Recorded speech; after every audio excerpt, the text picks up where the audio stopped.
The Mario Rosenstock Podcast. Thanks to Hum. Finance made easy when you shop tech, electrical, appliances, kitchens and much more. Flexify Europe Limited, trading as Hum, is regulated by the Central Bank of Ireland.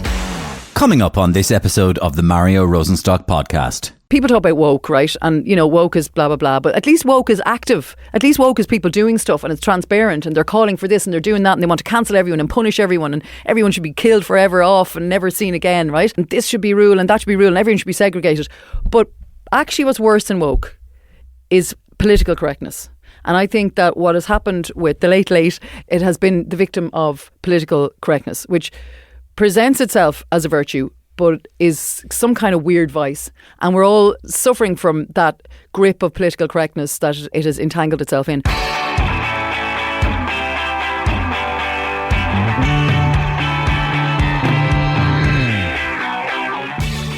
The Late Late Show has been an institution in Ireland for over 6 decades now. It's actually the longest running TV chat show in history, would you believe? But it's fair to say that it's now at something of a crossroads, a crisis point, as some might say. There is a far more competition than ever before. Numbers are falling, and arguably it doesn't feel as relevant as it once did. It used to be the nation's town hall. We used to have fantastic discussions on the Late Late Show.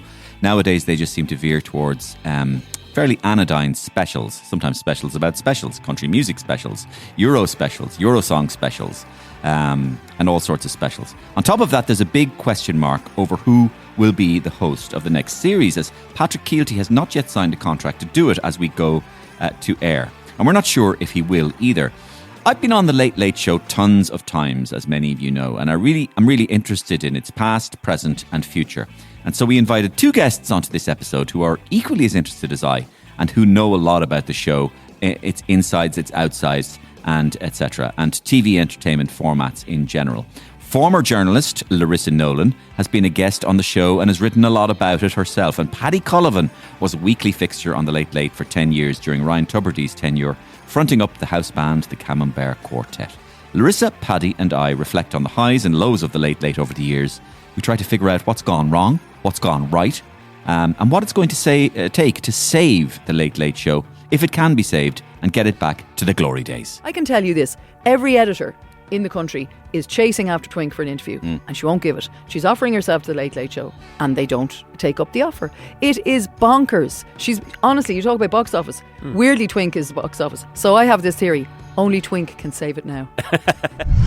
We had trained people during COVID to sit at home, not go out and drink below cost wine, and they still have them trapped at home now, most of them, and they're still not watching the Late Late, and this is a problem. No, Mario, that's a great point, because there you have a global story in front of you and it is completely not just ignored but deliberately ignored. And Ian Burke has been on the Joe Rogan podcast. He hasn't been on the Late Late Show. Yeah. Come on. I mean, look, you can just let... It's incredible. That's all coming up very shortly. But when I put it out there on my social channels that we were going to be chatting about the Late Late and its future, a few very well-known people got in touch and it seems they have their eye on the big job on the show too. Hi, you've reached the Mario Rosenstock Podcast. Please leave a message. How are you, Mario? This is Tommy Tiernan here. I hear they might be looking for a new presenter for the Late Late Show. Listen, just throwing me hat into the ring, if you forgive the pun. It's exhausting doing my show, trying to come up with questions for a complete fucking stranger. I can't stand this show anymore. It's like meeting some idiot on a bus and I don't know who they are. I'd love to have a research team, 47 people around me putting together briefs for the likes of Daniel O'Donnell. I'd love to get stuck into him. Then I'd like to have a crack at the toy show as well, steer the kids away from society's rampant consumerism and get them thinking more about tickets for the deeper things in life. Do you know? Mario, it's Tubbs. RTE have been in touch. They've been tickling my showing me their panties, if you will, opening their kimono, looking for a bit more of the Tubbs magic back on Friday nights. But lads, 250 grand, not on your Nelly. We'll need to talk turkey, a big fat turkey at that, coming up to Christmas. You guys have to start paying your license fees again, okay? Let's make it happen, guys! Mario, Derek Mooney here. Wow, it should be me, the next Late Late presenter. I've got the payment scandal to go along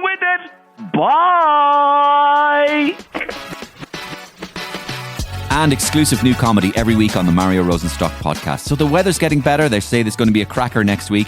The days are getting longer and you might want to be out there. You're feeling good, looking good, and keeping track of your health and fitness. And so if you're in the market for some fitness gear, wearables, or beauty products, you should know that Hum has got you covered. Hum is the sponsor of this podcast, and I'm delighted that Hum have not only got involved in podcasting, but also have partnered up with the Mario Rosenstock podcast. Thank you, Hum. Hum is a finance company who provide flexible payment solutions for customers of some of Ireland's most popular retailers. They can help you make your purchases and pay back in bite-size, easy payments. It really couldn't be easier. And again, we're delighted to have Hum on board as sponsors of the Mario Rosenstock podcast. And if you want to be sure to get new episodes straight into your inbox, well then please press the follow on button on Apple and Spotify or whatever platform you're listening on. It's just a click of a button for you, but it's a big deal for us as it really helps us to grow the show and get it out there. Remember, we don't charge for this podcast. A lot of podcasts out there now charging premium rates and getting you to hand over your monthly subscription. We don't do that. All we want is a click from you, and that really helps. Thank you, and thank you to Hum. So let's crack on with our chat about the past and future of The Late Late Show. It's a complete institution, not just in Ireland, but in TV chat show history internationally. And so what happens to it next is genuinely important. And who better to talk about it than Larissa Nolan and Paddy Cullivan? And here they are. We're here to talk about The Late Late Show. And both of you, we asked both of you to come on, myself and Patrick, because both of you have a distinct but convincing interest. Full disclosure in here. So, Paddy, you tell our audience what your interest in this Late Late Show thing is. Well, my name is Paddy Cullivan and I'm a recovering RTE person. I'm joking. I was in the house band on The Late Late Show between 2009 and 2019 for 10 years, the Camembert Quartet. So that was my interest with Ryan, when Ryan took over. 5 years before that, we'd done Tubridy Tonight as his house band from 2004. And even before that, I had experience as being in a house band in 1996 on the one season of a show called Good Grief Moncrief. Yes, I barely remember the name. Notorious, you said. Why? No, well, look, 90s RTE is so different to 2000s RTE. Is all I can say. It's like the 90s in general, Mario. If you can remember it, you weren't really there. But all I know, it was quite insane, and kind of anything went, and it was that dangerous time in broadcasting. It was very like The Word, almost, Good Grief Moncrief. Yeah. And like The Word, we had a guest called Oliver Reed who was coming on to sing a song with Hurricane Higgins. They were going to do Wild Thing together. Imagine having those two guests on your show. Those two guests on the show. Amazing. Like the very first show, we sang a song with Chris Penn. You know what I mean? So, but like the whole place was so alcohol sozzled back then. I mean, Ireland. I'm not talking about RTE specifically. But the producer had said, look, Oliver Reed lives in West Cork. So he sent a researcher. I won't tell you who it is, but you know him. And he said, look, just go down and get Oliver Reed out of his house in West Cork, get him on the train and make sure he comes to Dublin and doesn't drink. Okay? And the taxi arrived into RTE 8 hours later, and both of them fell out of the taxi. The researcher was pissed. Oh, the researcher? I thought you said the taxi driver. Oliver Reed said, I'm going nowhere if you don't drink with me. Yeah. So he had to match him drink for drink, and then the whole night was insane. So that was a great time. So RTE was a mad, manic place in the 90s. 2000s gets a bit safer. But that's my experience of The Late Late Show specifically is the 10 years 2009 to 2019. Great. I'll follow your lead and go, my name is Mario Rosenstock, and I'm a recovering Late Late Show veteran. Okay. The reason I'm involved in this is not just because I'm a license fee paying customer, is because Dermot Bannon, who I interviewed last week, told me that apparently I hold if not the record, nearly the record for the most appearances on The Late Late Show. Yes. 24 is my current number. You were very good on it. 24 times The Late Late, more than you, Paddy. Well, no. 24. And Paddy, I was on it hundreds of times. I was on it so many times, I've been on it so many, that Paddy's Camembert Portrait ran out of songs to bring me onto. So he'd start with, who are you? Do, do, do, do, and all sorts of things. But they ran out of songs, basically. What else did you do for Mario? I'm really curious. Just anything to do with the Who, basically. Yeah, who are you? Or anything to do with characters. Or character, yeah. But that's where I met you. That's where I met you, Mark. That's right. And so that's where my interest is, because I have an extensive experience. Oh, we did John Farnham. You're the voice trying to understand. Oh, that's good. Yeah. And so I would have an extensive experience of what it's like to be a guest on The Late Late Show from the outside, to be vetted. When Patrick Kielty said, for example, don't forget you can say whatever you want on The Late Late Show. It was in the face of the Jimmy Kimmel stuff, and you can't say what you want on The Late Late Show. You were surgically vetted. Wow. Before going on. At least comedians are. In what way? You are asked, for starters, you're asked, what would you like to do on The Late Late Show? And then you go away, and in my case, I go away like I would do it in any gift grub meeting. I go away and I think of 7 or 8 things I'd like to do. Then they come back to you and they go, yeah, listen. And there's a space for that, because they could go, we think that's a bit outre or a bit mad. And I accept direction, so I'm not going to go, I'm happy to take direction. But they might say, could you not do Micheál Martin? And I go, why? And they go, we're hoping to get him on next week. Oh, jeez. All right. Okay. And they did it to me with Michael Flatley as well. Now, Michael Flatley is not a political character. No. And not a controversial character if you exclude flutes. And they went, we want to try and get him on next week. Would you leave it out this time? And I go, that's a bit unfair on a comedian who's just trying to be, material is hard to come up with. Material, especially new material or stuff that you haven't done before, or little bits of new things, or let's say the fuel protests or something. And I want to do that. I'm not saying they did, but they might go, it's a bit touchy at the moment. I go, touchy? Well, that's what I'm here for. Yeah. I'm Mr. Touchy. Yeah. And it's up to me to judge the line. But that is a soft censorship. Now, it's not for maybe reasons that, are, some sort of conspiracy theory. But at the same time, you're being shut down on what you should be able to talk about. And it's also stupid, can I say, because do you really think Micheál Martin or, someone will go, oh, I'm not going on that show now because Mario Rosen took the piss out of me. They're actually going to love that you did that, because it makes them a national figure. And in fairness to Mario, you never do it in a way that comes across ever as nasty. While you skewer the satire, it's never like where you go, oh, that was a bit low, ever. I mean, I'd be honest, I'd go, I don't always skewer the satire. I do, I'm a little gentle. What I do is I point somebody in a direction of something. Yeah. So even if I did the fuel protest, they're going, ooh, he brought up the fuel. But that to me is skewering the satire. Exactly, which is showing people that you're not afraid to go there and showing people you should be looking at this maybe. But I'm not necessarily telling them what to think or hammering it into their Never thing. Tell them what to think. Yeah, but anyway, so that's just my perspective of thing. Now, so Larissa, your perspective is? So we have a recovering person from the Late Late and a recovering guest in the Late Late, and I would be a recovering fan of the Late Late. So we're all recovering. We need to go into recovery together. I think my glory days of the Late Late is actually Pat Kenny years, and I didn't really watch it, Gaber, and I tuned in kind of the odd time. But I was a bit, dare I say it, too young for that.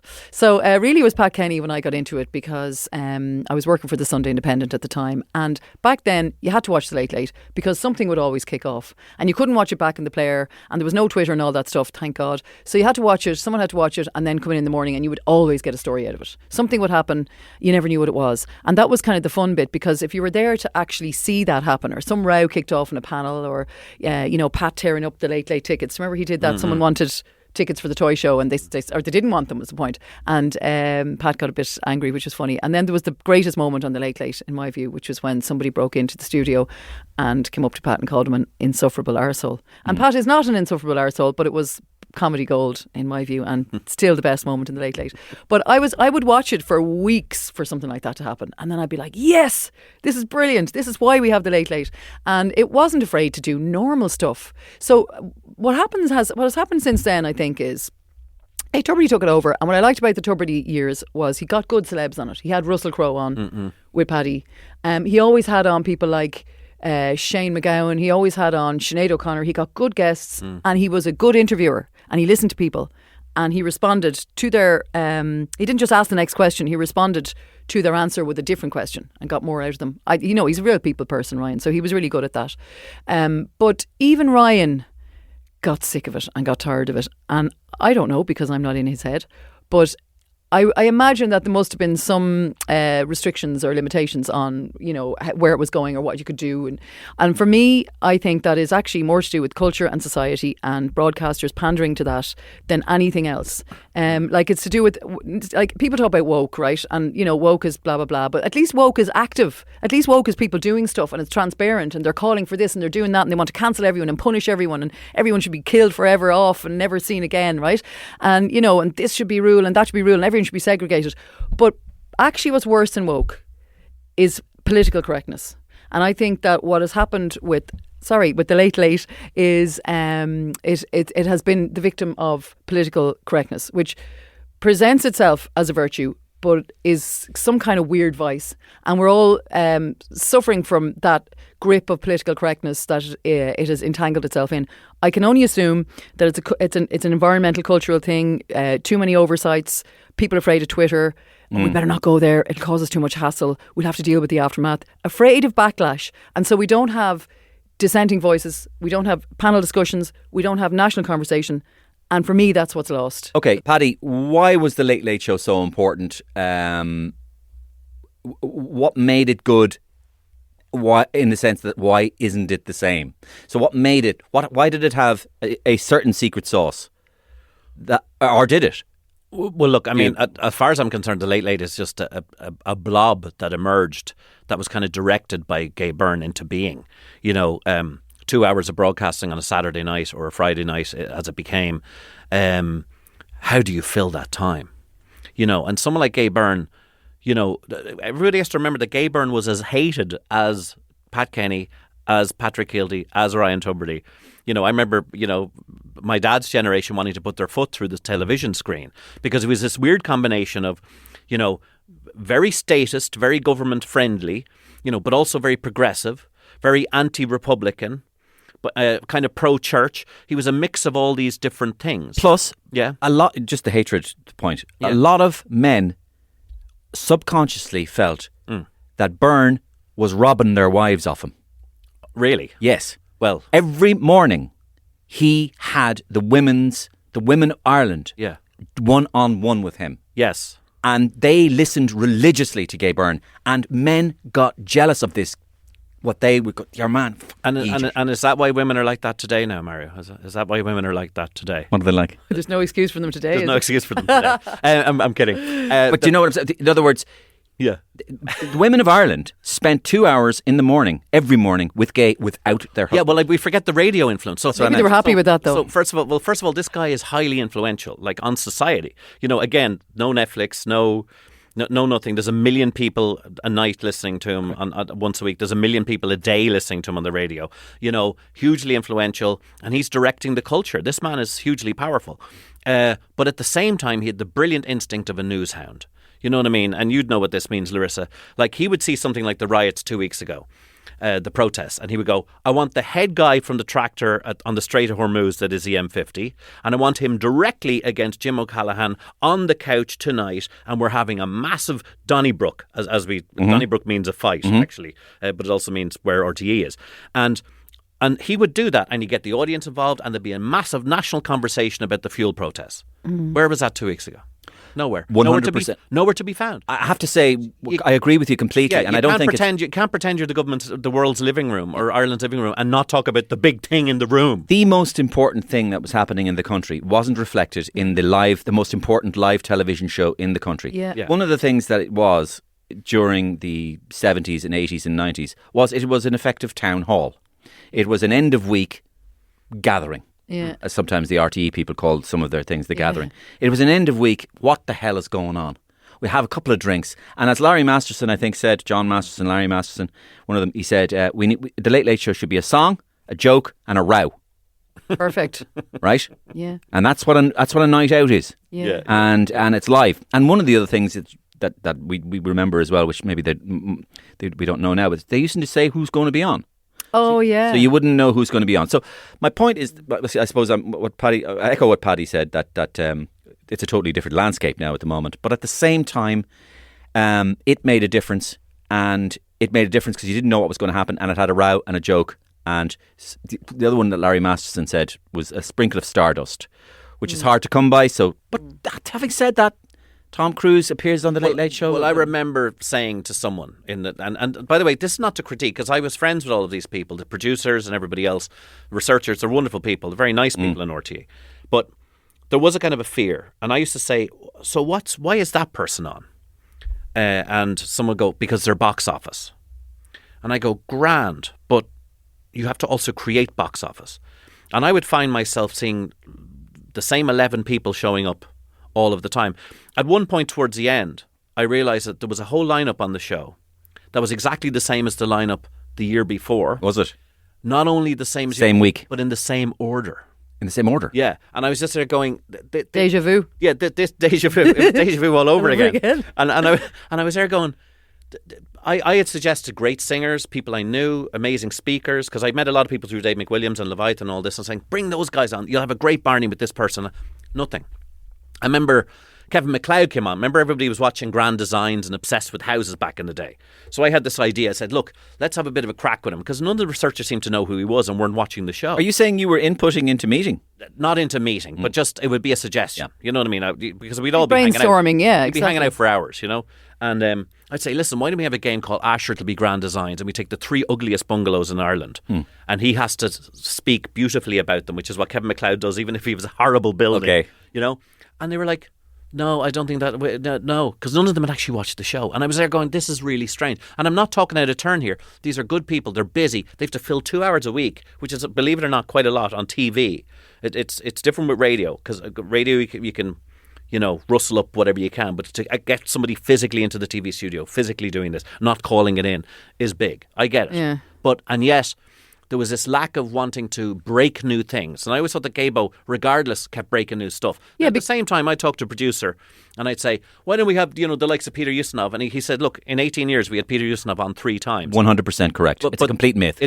Three times. So, but everybody thinks Peter Ustinov was on every single week. You know? Rubbish. You see, come here. The thing is about Gay Byrne was that if he would have been, I think everyone in the newspaper says he would have made a great tabloid editor. He was brilliant at skewering what everyone's talking about now. What's driving everybody mad now? What is the issue of the day? Yes. But like, I mean, I think either that, like, you know, you either have to be sort of funny and crazy, or you have to be controversial. I think what was your formula again? Joke, song, and row. And a sprinkle of stardust, if possible. And that's the thing. And I think, like, you know, that's the way that it should be. But I was thinking, like, there's two points I wanted to make on that. One, Pat Kenny was on. I keep showing my Pat. I love Pat. I just really love Pat as the Late Late Show host, and I loved that he came back on the Late Late recently. I don't know if you guys saw him. I saw it, and he was quite critical. Yes, he was. Yeah, and he was right. And he said it directly.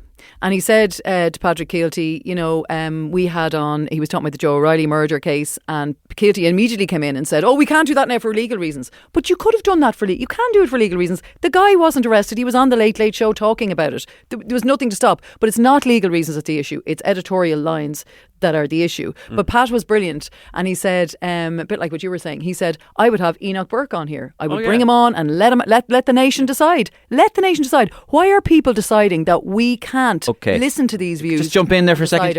I want you to continue. Yeah. Well done, Sonny. I want you to continue. I'm on a roll now. Why am I doing jokes about Enoch Burke on my live show? Yeah. Why have I got pictures of Enoch Burke? I've gone so deep into Enoch Burke. I don't even find Enoch Burke funny. Do you know who's funny with the Burkes? The mothers and the enablers, the sisters and the brothers. Yeah. They're the funny ones. Yeah, it's true. She looks like a little spider. She's like, whenever she's there, her little hair is down there like this, and the other fella, the brother, is nodding beside her. She's going, you are evil, the whole lot of you. He's a man, not a woman. And your man is going, like this. Yeah. And they're funny, because they're the kind of, the disciples who go around causing the trouble. Enoch's in jail the whole time. Yeah. But Enoch's funny, they're funny. I'm a person who does comedy and satire. Why isn't Enoch Burke on the Late Late Show? Yeah. You know, it's not only one of the things that has been ever present in Irish society for about 2 or 3 years now. The whole world is talking about it, particularly on the Musk amplified, platforms and stuff. But go on. No, Mario, that's a great point, because there you have a global story in front of you, and it is completely not just ignored, but deliberately ignored, like willfully and ignored. And I mean, the other thing is, and I know Enoch Burke has been on the Joe Rogan podcast. He hasn't been on the Late Late Show. Yeah. Come on. I mean, look, you can just it's incredible. But what are they afraid of? This is what I'm wondering, is that, like, what is the fear here? And like, I feel like there's an element of sort of gatekeeping the national conversation as well to it. But like, I mean, even things like, there's so many people who are persona non grata, and they're all the most interesting people in Ireland. They seem to be persona non grata on the Late Late Show. Nell McCafferty, for example, I always mention her, the best feminist that this country ever produced. Absolutely brilliant woman, really lively, dynamic, great ideas, brilliant journalist, well able to talk. Didn't see her tragically on the Late Late in the years before she died, and she should have been on, because they would have known that was. And Gay loved her. Gay loved her for that very reason, because she is an interesting voice, and any interesting voice now, socially or culturally, seems to be silently shelved off. But I have to say one more point, because this is really really important to me. Not necessarily a cultural voice, but a cultural institution is Twink. Twink wrote a while ago. No, I'm serious about Twink. Twink wrote a while ago to the Director General and said, "Why aren't you having me on the Late Late Show? I haven't seen her on the Late Late Show since. Why is she not on the Late Late Show? If she wants to come on the Late Late Show, I can tell you this: every editor in the country is chasing after Twink for an interview, and she won't give it. She's offering herself to the Late Late Show, and they don't take up the offer. It is bonkers. She's honestly, you talk about box office. Weirdly, Twink is the box office. So I have this theory: only Twink can save it now. It's like only Johnny Logan can save the Eurovision. Yeah. But actually, Twink was on the Ryan Tuberty Late Late. She was on She was on the Ryan Tuberty one, but she wasn't on in recent years. You know when she was last on? Something like 2011. So, Alison O'Connor is a lovely person and a good professional. Alison O'Connor. O'Connor. But why is she the only go-to human being in Ireland? AOC. Alison Alexandra Cortez. Cortez. Well, because Mario, I'm very, very reasonable. Oh, that's I'm a reasonable really person. I'm middle class. brilliant. Yes, middle class Irish journalist.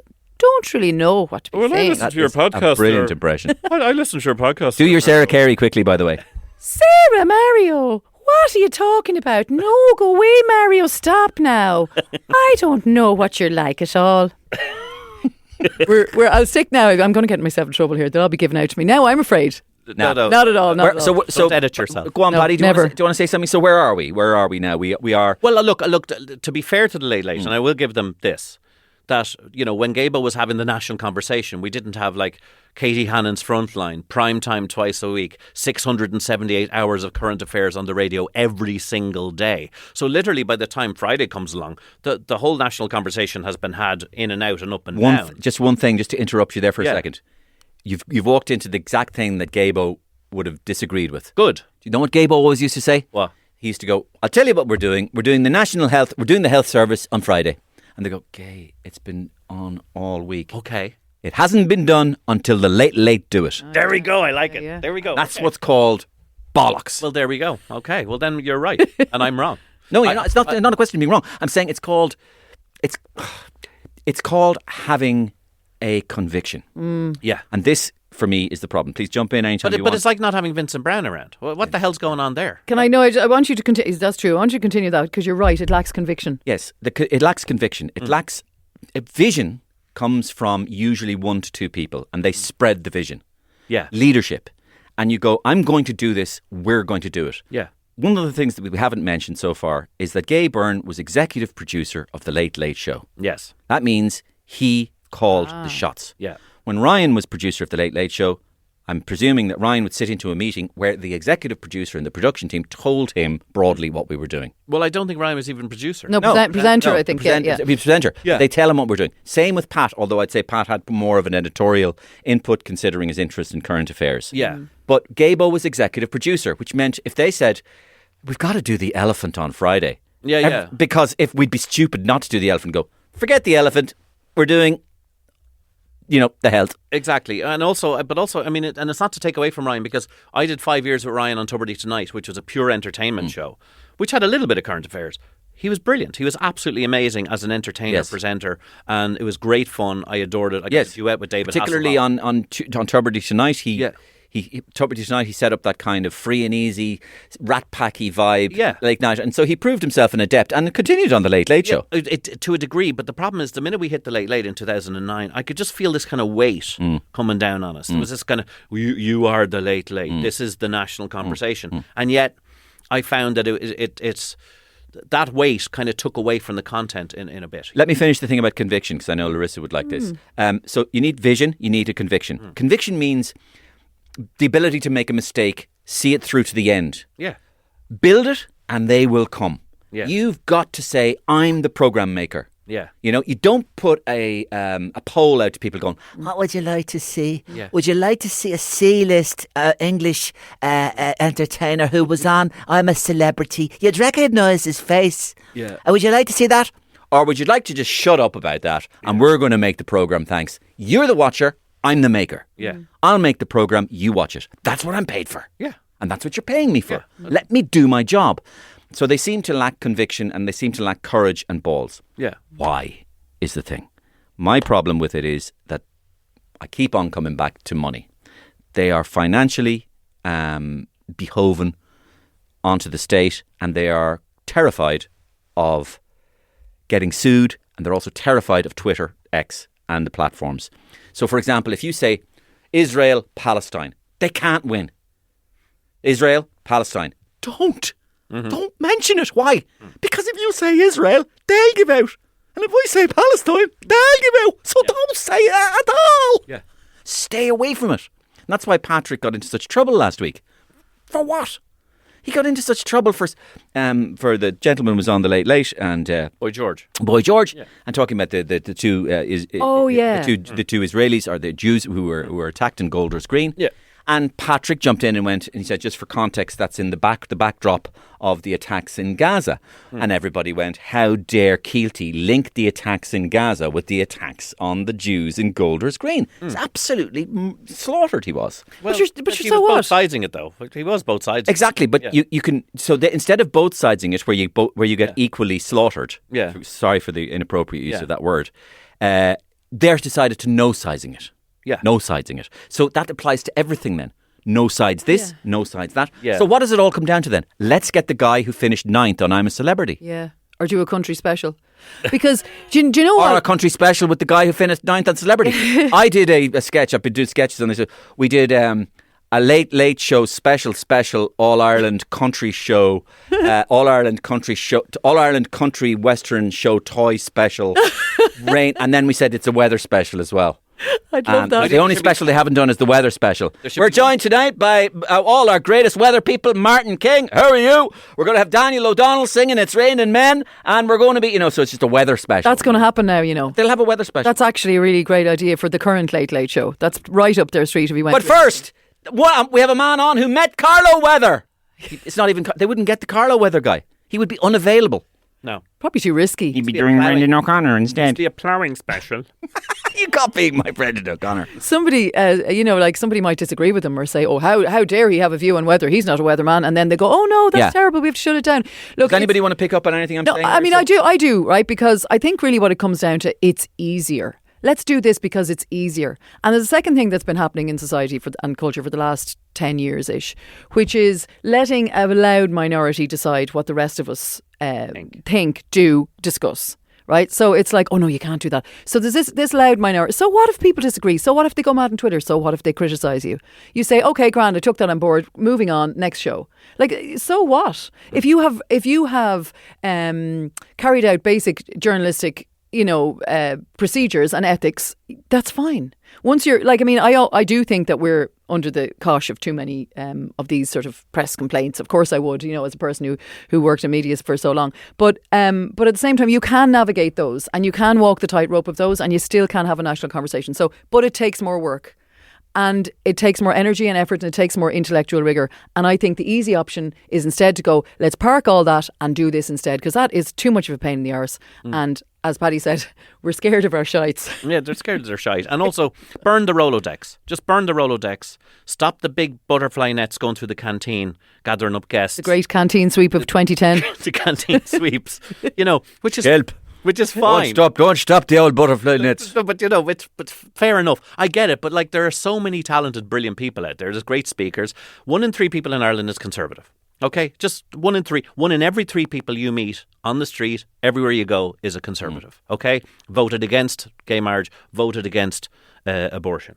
Voted against the 2 stupid referendums. Well, that was 75%. There you go. So there's more than you think. So there's more. So reflect that. You have to reflect that in your show. You can't just see the world through a progressive prism, because even though progressives think that they're doing the right thing, that produces a reaction, and the reaction is, what are the ratings now?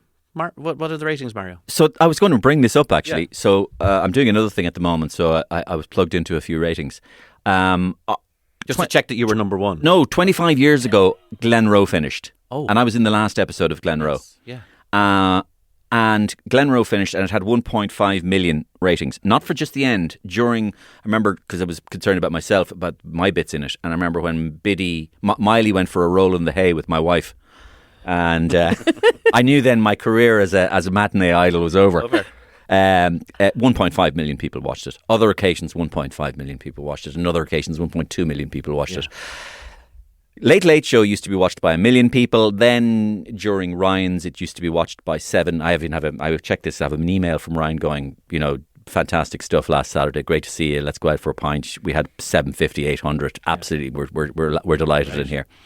Last week it had 273,000 listeners, watchers, and you could say that's because the landscape has changed.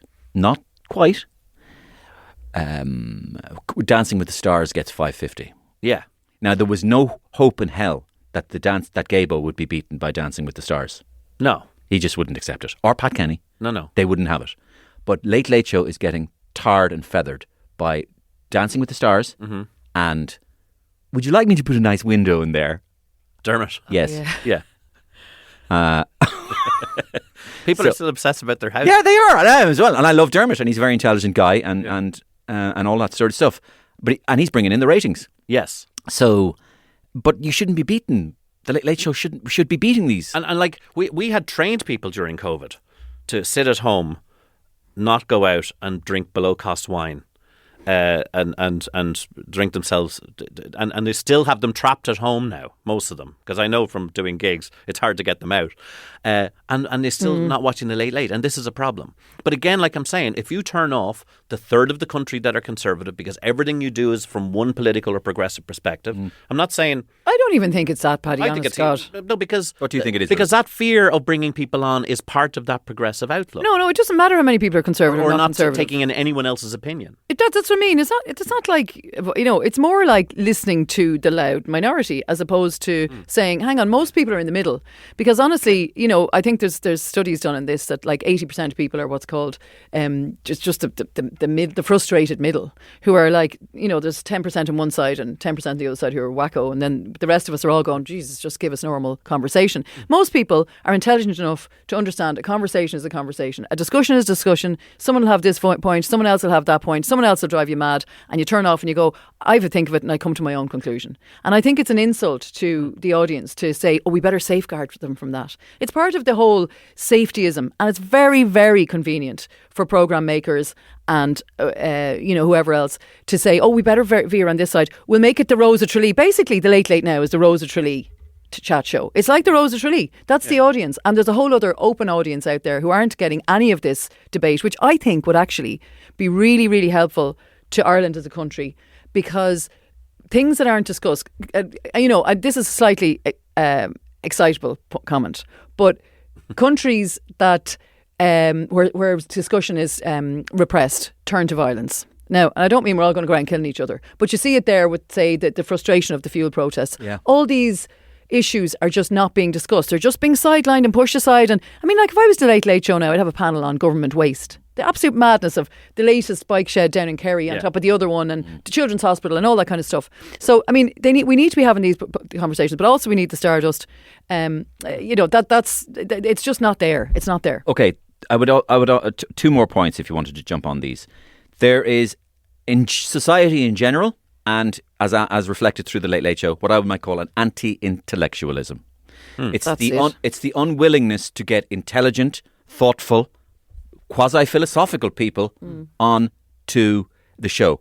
These people are thriving in podcasts all over the world. Yeah. These are the people that people are graduating to.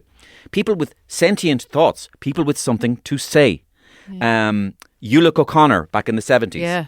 Nell McCafferty, as you say. You brought up Pat Ulick Kenny. is another one of my favourite people ever to be produced in Ireland. Amazing man. Yeah, amazing man. Amazing pole vaulter. Yeah. Oh, yeah, and amazing. He did, he was Olympic, wasn't he? And boxer. Yeah. And brilliant guy. But you mentioned Pat Kenny. Pat Kenny, I remember I was watching back on a brilliant one where they had the Wolf Tones on.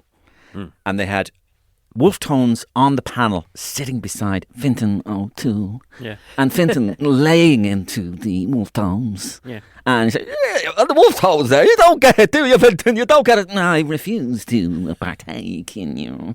Yeah. Fintan was almost turning into Christy Brown. so he was so gnarled with that. And then just to add a little intellectual spice into it, they had, okay, we're joined now, as if that isn't hot enough for you, we're joined by Ian O'Doherty in the audience. Yeah. I've been to a Wolf Tones gig. Yeah. And how did you find it, Ian? I got beaten up. Yeah. That's how I found it. I got clattered. See, that's what I'm saying. So this is the kind of moments we love. Yeah. Let's talk about the Wolf Tones, the republicanism. Yeah. the wolf tones should be on now, but not to go, hello, whoa, whoa, whoa. Yeah. Or the Angela's Ashes debate is another one of those. Do you remember that one? Frank McCourt was challenged by a member of the audience. Or even the politician P. Flynn, when he was asked, about houses. Limerick was lovely. Yeah, but what was it again? Oh, you try it sometime about running the three houses. Oh, brilliant. I mean, that kind of audience thing. I have a house in Mayo, I have a house in Brussels, and I have a house in Dublin. Yeah. You throw in a maid in each one, 3 cars, 3 Mercedes, and a tent outside. And I'll tell you, try it sometime. Yeah, and you know something? That should become a self-help book for young people to tell them how to save, get a deposit for a house, instead of complaining the whole time. P. Flynn manual. Yeah, it's my new book, Try It Sometime. Try it sometime. No, absolutely. It's Trumpian. But I've told you, Trump is finna fall all the way. Pádraig He has to get a mention of Trump in somewhere. But Pádraig Flynn and Trump are the same person. But anyway, I think, I know what you're saying, but I also believe that the late, like if you announced Enoch Burke was coming on Wednesday, you would have 600,000 people watching on Friday just for the curiosity value. Why not just throw it in? Why not just do it? And I'm not saying it all has to be conservative and it has to be this and it has to be that, but you have to reflect people's opinions. And if you're constantly lecturing them that this is the way to be and this is how life should be, but then again, as Larissa remembers, I just left in 2019 fortuitously just in time to start doing my shows. And just before COVID happened. And then COVID transformed the Late Late into something completely different, Yeah, that when Ryan was the nation's curate. That was a really strange, weird time. And I always say, like the Amy Huberman, I don't know, someone should look back in the Amy Huberman interview there, which seemed to go on for years and years. They were just dragging it down. I think actually that's probably when it began to be sort of killed off. It became a sort of a lecture-y, sort of boring, and then it never really recovered, I don't think. I think they should have pulled the plug during the COVID years, and it never really recovered from then. One further thing, or another further thing, is just the anti-intellectualism I mentioned. Jump in on this as well, and it's pertinent because of something else that's going on RTE, and that is the unwillingness of people to have and listen to the word, a conversation. Conversation are things that aren't scripted. Conversations are things that have pauses, unexpected changes of subject, surprises. The thing about conversations are they can be risky, and I'd say that in the best possible way because you are moving into a place you don't necessarily what's going to go yes. That's the fun of it. All conversations on the Late Late Show are non-conversations; they're fully scripted interactions. Yeah. That's why people are enjoying the Tommy Tiernan Show, because at least it's a conversation.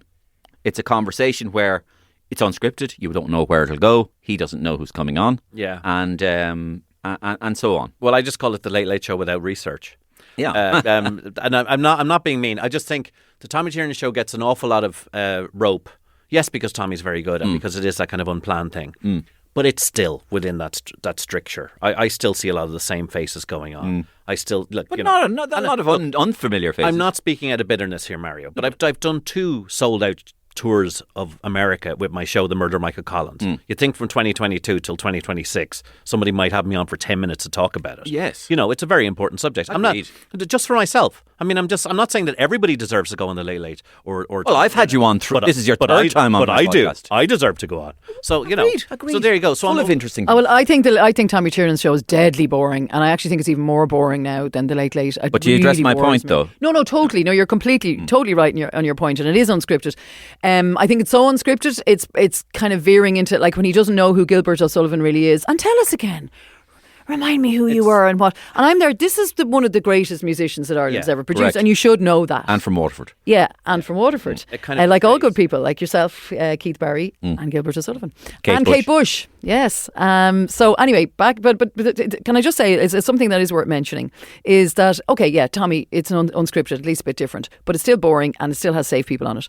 But I mean, they've removed everything that's good. The Cutting Edge was also a great show that I was on numerous times, but that was also brilliant. You had lively, controversial conversation, and you were on it. No, my point is, it links another thing I was going to say, and that is Cutting Edge was an interesting show, right? And the last interesting chat show that was on RTE was Brendan O'Connor's chat show. Yeah. And it was a shit show sometimes. Yeah. But that's what made it interesting. That's true. Joined now by Pussy Riot. You can't even speak English. So what are we going to say now? I don't understand what you're saying, Mario. And they're hello, Putin. And then what's going on now? Okay, listen, let's go to Linda Martin, who's going to sing I'm Staying All Up All Night to Get Lucky. Yeah. You're there, what the fucking fever dream am I in? I know. Yeah, I yeah, need brilliant. subtitles. I need subtitles when I'm listening to him on the radio on Sundays. Yeah. But it had the unexpected. Yeah. Even down to his opening monologue, which was cringe-inducing. Yes. Him delivering jokes. He actually, after a while, going, so a man walks into the fuel protest and says, that wasn't very good, was it? But anyway, at least they're going, Jesus, because there is a kind of, a cathartic thrill in watching somebody I tell you deliver what that. it is. That's what I'm saying. Good Grief Moncrief was the same. It's like you didn't know what was going to happen. It was electric. You could go, oh God, what's happening But these now? people have something in common. They're funny. They're engaged with Ireland, and they're interesting and intelligent people, right? And that's why, and that comes out in a conversation, and that comes out in who you and your risk taking, and you know that other people need to share all these things that you have in your head. So I think that's why. And actually, I would say I really like his show on the radio every Sunday. All right. But and I mean, Max Savage, you could name any amount of things that have been removed from RTE or to Irish audiences, and will never come back again. It's mystery to me, right, as a satirist, right, a person who writes comedy and satire, how you wouldn't want Max Savage on your show. Yeah. Who, who at least, first of all, you don't know what's going to happen. Yeah. Second of all, he's always got his finger somewhat near the pulse, because that's kind of what he deals with. Definitely, yeah. He's going, he eventually kind of hovers around it, and then he'll come to it, and he'll get something moving, But I mean, that's exactly what There's you another want. one. That's exactly what you want, Also, he speaks really well. He's articulate. Yeah. He's a tremendous impressionist. Which people forget. He's a brilliant impressionist and a great actor. So you can talk to him about all that stuff as well. But just make him feel welcome. Stop making him feel like a pariah. He's not a pariah. And he didn't get his show cancelled by RTE, even if he wants to say so for thing. Nobody cancelled him. He's not a pariah. He's a really talented fella. Yeah. Let him on. He got 5 seasons actually, and they were brilliant. And weirdly, I wish RTE would re-show these things. They have plenty of this stuff in the vaults. Just show it again, because If there's a whiff of danger off anyone, they run a mile. That's essentially it. Yeah, but I mean, the funny thing is, when we were the band on the show, we were about the only people who could create a whiff of danger, which was like, when Russell said, I'm not doing this song on the couch, I'm going to go up and be with the man. Or when, let's say, Peter Kay comes out, and instead of going over to Ryan, he goes and sings the entire Amarillo with him. That's right. So you had a bit of chaos going on, but the chaos came from our end. It wasn't coming from the production end. In fact, well, I do remember I was told not to do this, and I just decided I'm doing it anyway. I was honest, Daniel, and I ended up crawling up onto the desk and on my hands and knees, and I did that. Yeah. And I was told not to do that beforehand, and I think that just created a great moment of Yes. of you're just breaching physical boundaries there. And it's like John Cleese walking in and doing the funny walks behind Gay. Like, that's what makes the night, and that's what actually makes people. It's enjoy also it. what I do. Yeah. I'm not doing it as a kind of a, I wonder, should I do that now? I'm doing it because it comes from my heart. Yeah. I have a mischief bone in my body. Yeah. Let the person who wants to do it. And we call that free expression. Yeah. And that's part of, not only is there a constriction on speech, but there's also constriction on expression. And that's what you were talking about earlier on. To be brought in and asked in and then told, oh, we better not talk about this because this might offend that. And I mean, it'd never end. Where does the list end? Yeah. If you're going to think of who you might offend if you say something. Yeah, but look, and I just want to qualify something here, Mario. When I complain about not being asked onto these shows to do my show, I've done 2 solo tours of America. I don't need these shows, okay? But what I'm telling you is that there's other opportunities lost. Like, there was a big debate 2 or 3 months ago about the Irish flag. People flying the Irish flag are far right and all of this, right? And it's funny because I was there going, this is the perfect thing. Get in people who are pro the Irish flag, get in the other side, whole show, and have a massive argument about Ireland as well, about what it means, and then like what did the Irish flag mean up till 1990 when suddenly we were all flying it for Italia 90 and was life better then and all the rest of the stuff. But it was funny because I was listening to a podcast, Andrew Gold's Heretics, which is really good, and he had Dom Jolie on, and Dom Jolie was coming out with the classic, that bunch of flag shaggers about. Obviously, the English waving the St. George cross flag everywhere. And Andrew Gold had a great observation. He just said, well, there's flag shaggers on the other side, isn't there? Loads of them. Like, there's a completely polyamorous flag shagging going on the progressive side of things. So that could have been the argument that could have been had brilliantly. And Banksy's new statue, and I'm not really a Banksy fan, but the one with the flag flying in front of the guy's face that he's put up, kind of slagging everybody who's walking behind flags. That's a great opportunity to chat about stuff like that. Why didn't we have that chat? And when you don't chat about that, you create a vacuum where people go, nobody wants it. Well, the Late Late Show is a vacuum now. It's the vacuum that was the Late Late Show. Yeah. But just earlier on, I'm just after in the course of conversation, you see, because people can change their minds. I've now come around a little bit to what you were saying earlier on about the Conservative being a bit of an issue. Yeah. Because it seems like as if they're afraid that if anything gives a voice to some sort of conservatism, or people might get a foothold, or maybe they might be influenced by that, that is immediately off the table. And there's no doubt that within RTE there is, like most people in it are liberal Labour, types. Like there's not, it's like in academia, or it's like in probably most of politics now, that is that is the swerve that it's gone on, and that needs to be rooted out. If that actually, which I think it is the case, that needs to be rooted out. There needs to be impartiality in relation to left, right, conservative, progressive, whatever. For instance, by Gabo having these massive end of the week conversations, did he help the situation? Did he damp it down?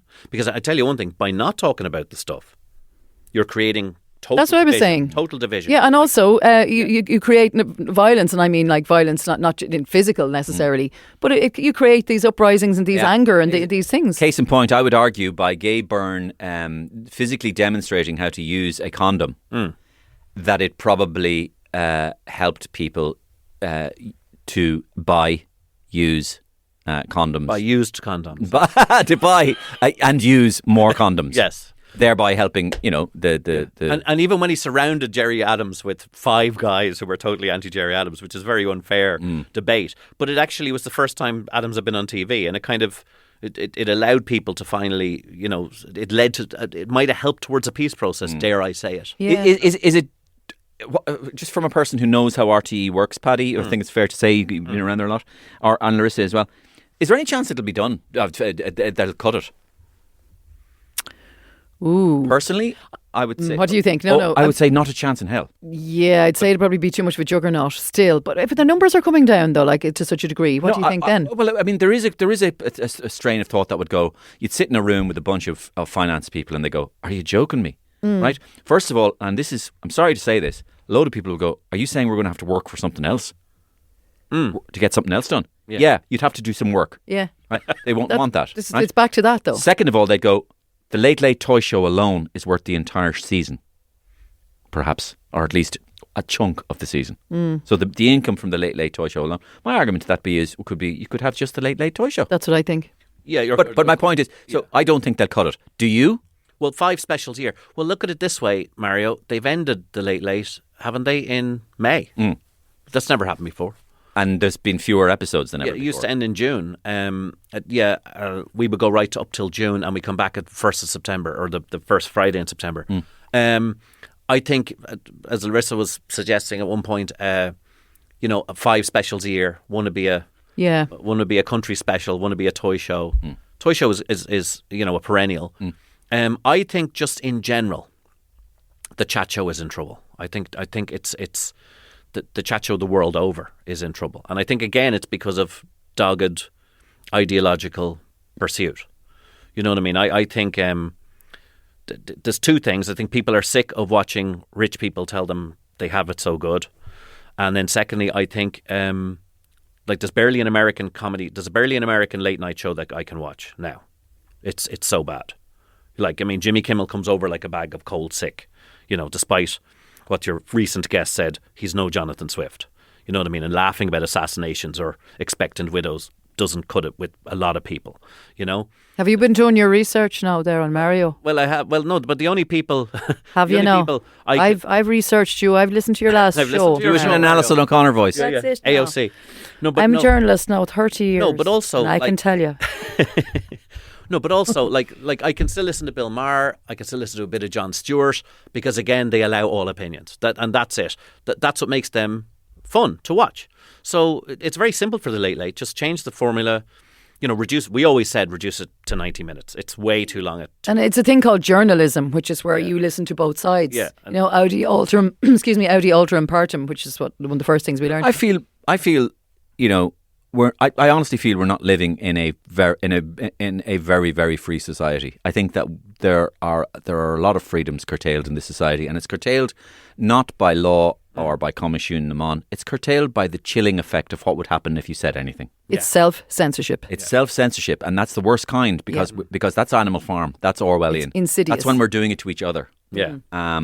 And the people, not the people. I'm not a believer in them or anything, but people who want the people whose interests it is in not to have anything change. Want people to be fighting with each other and not and also not to be afraid of saying anything. And they want you cowering and cowed. And so that's the way it is at the moment. But your point, I think, one of the best points I've taken away from what you've both said is that into a lack of discussion come into that vacuum, and into that vacuum comes actually violence and anger. Yep. So I think that's one thing I've taken. We must rage against the dying of the light, Mario. Yeah, don't mind this curtailment of liberties. One must fight against it. It's more than that. It's more than kind of rage and anger. It's more of a withdrawal, Mary. It's a withdrawing. So what you're seeing now is not people getting angry or whatever else, but you're seeing a withdrawal that people are going, nah, that's not my Ireland, that's not my TV But then it show, bursts out. Channel. Then it bursts out. It will burst out, but what I'm saying, it happened in America, it's happening here. It's like, not dealing with that anymore. Like, won't even watch the 6-1 news anymore because it's so I know what you mean. skewed a certain way. I agree. So they kind of go into their own hermetic little bubble. Yeah. Of what's safe and what. Yeah. And that's replaced by YouTube videos and podcasts and all the rest of it, which is fine. Yeah. Because I trust them as much as I could trust any national broadcaster now anywhere in the world. Speaking of which, you just mentioned my satire podcast, and thanks for listening. It was a guy. How something interesting might happen, right? So he emailed me to mariorosenstock@gmail.com, which I give out every time. Anybody can email me anything.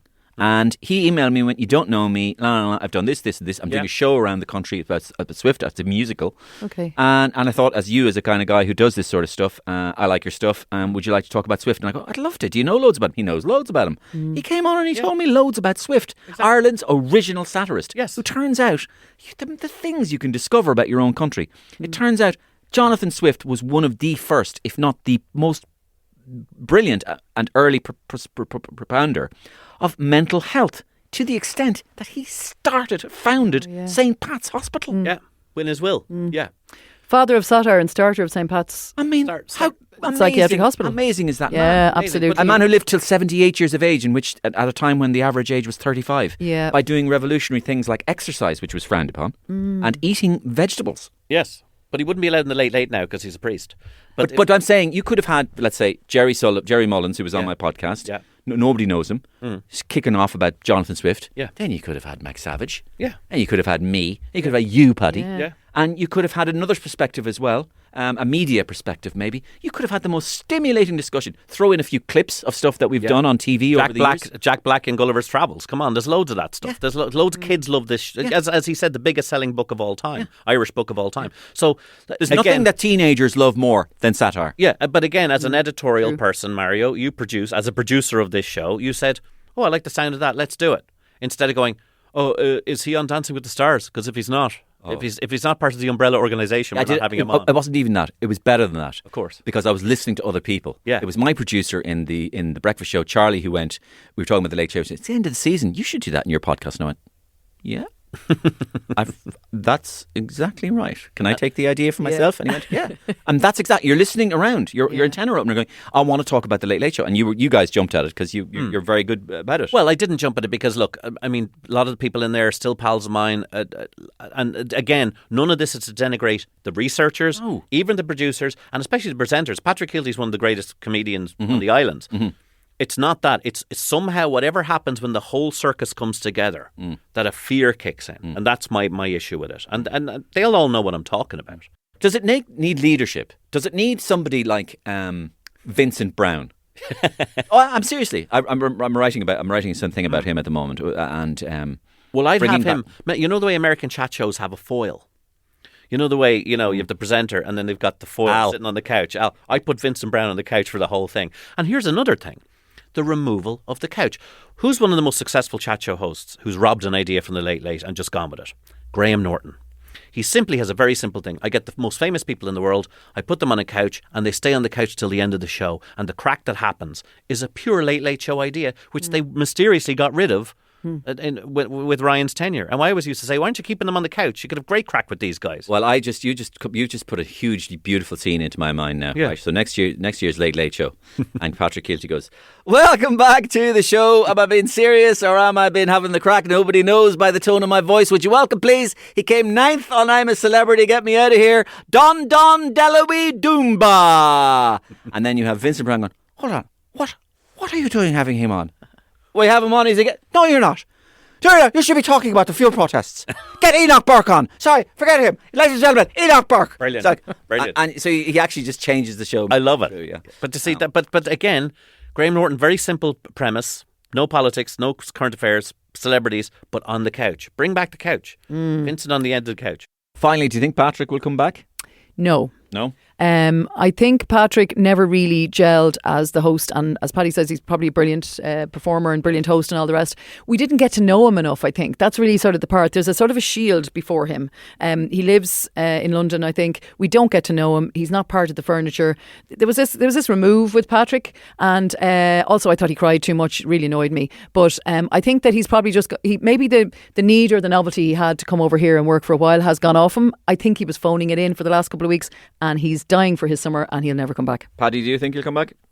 I don't know.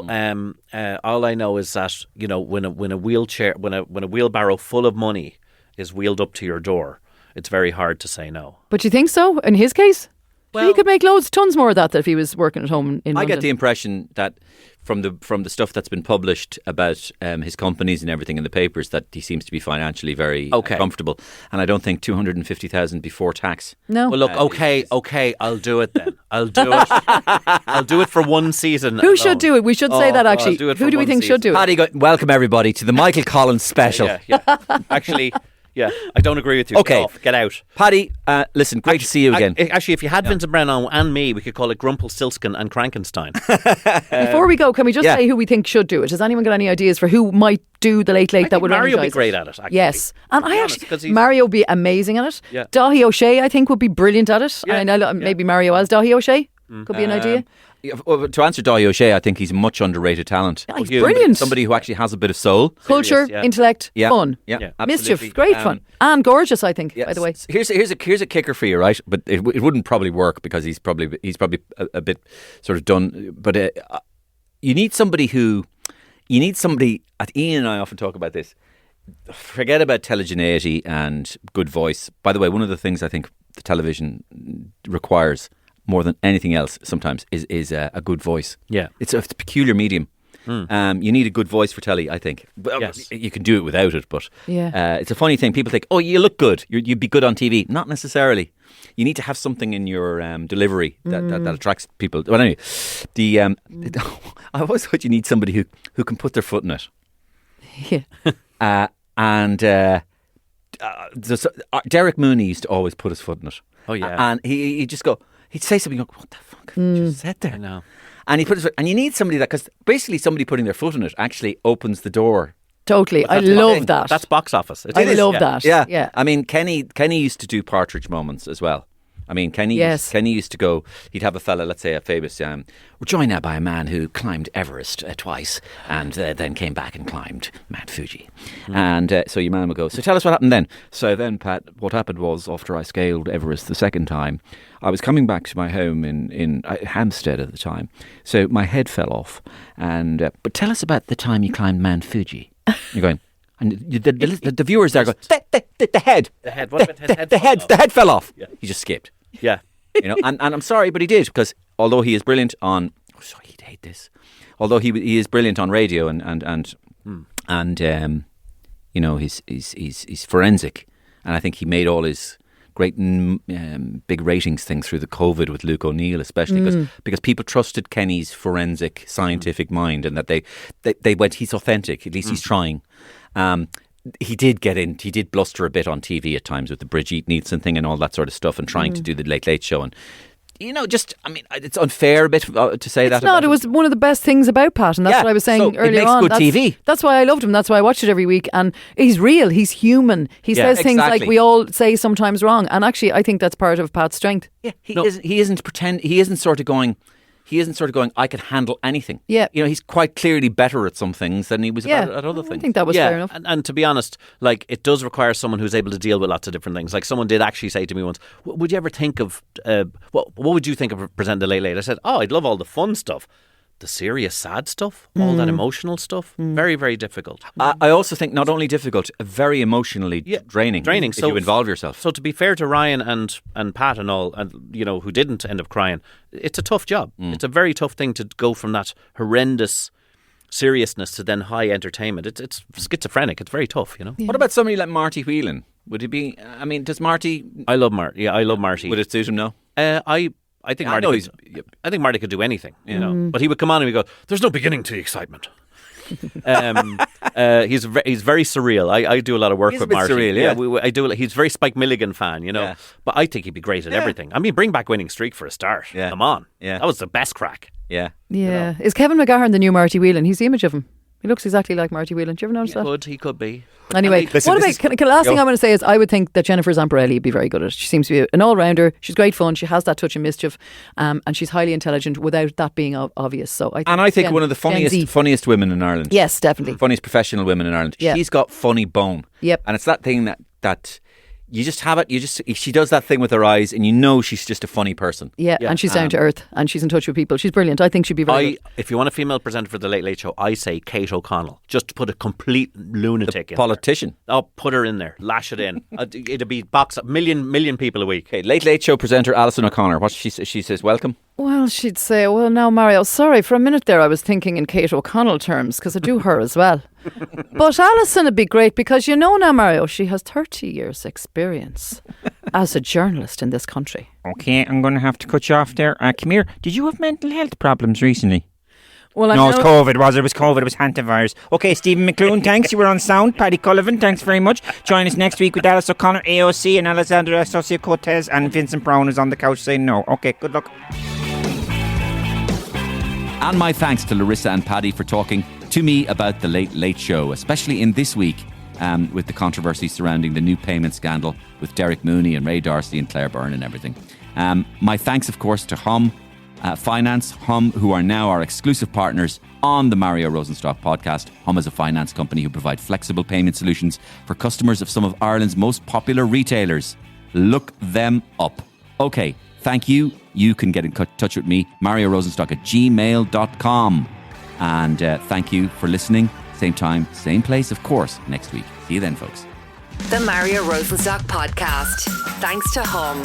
Finance made easy when you shop tech, electrical, appliances, kitchens, and much more. Flexify Europe Limited, trading as Hum, is regulated by the Central Bank of Ireland.